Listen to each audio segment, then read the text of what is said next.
Oggi vorrei leggerti un racconto che mi ha fatto riflettere, si intitola La vita e io vorrei aggiungere una cosa, la vita è l'eco. Un ragazzino e suo padre passeggiavano tranquillamente tra le montagne. All'improvviso il ragazzino inciampò, cadde e urlò aiuto! E sentì una voce da lontano che gridava aiuto! E il ragazzino incuriosito dice ma chi sei? E da lontano sentì rispondere ma chi sei? Allora il ragazzino urlò, ti sento, chi sei? E da lontano ci fu la voce, ti sento, chi sei? Il ragazzino arrabbiato disse, codardo, rispondi! E da lontano la voce, codardo, rispondi! A quel punto il ragazzino si rivolse al padre e gli chiese, ma papà, chi è? Cosa succede? Il padre gli sorrise e rispose, figlio mio, stai attento!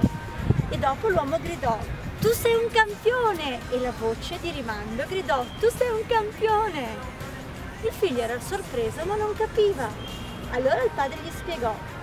La gente chiama questo fenomeno eco, ma in realtà è la vita. La vita come un eco ti restituisce quello che tu dici o tu fai. La vita altro non è che il riflesso delle nostre azioni. Se tu desideri più amore nel mondo, crea più amore nel tuo cuore. Se vuoi che la gente ti rispetti, rispetta tu gli altri per primo. Questo principio va applicato in ogni cosa, in ogni aspetto della vita. La vita ti restituisce esattamente ciò che tu hai dato ad essa. La nostra vita non è un insieme di fatti, è lo specchio di ciò che sei. E se ci pensi è così perché ogni volta che agisci ottieni dei risultati.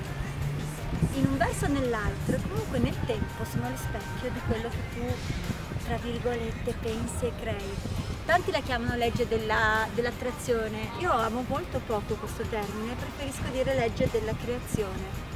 È fatto wireless, e tu cosa crei? Che messaggio invia alla vita?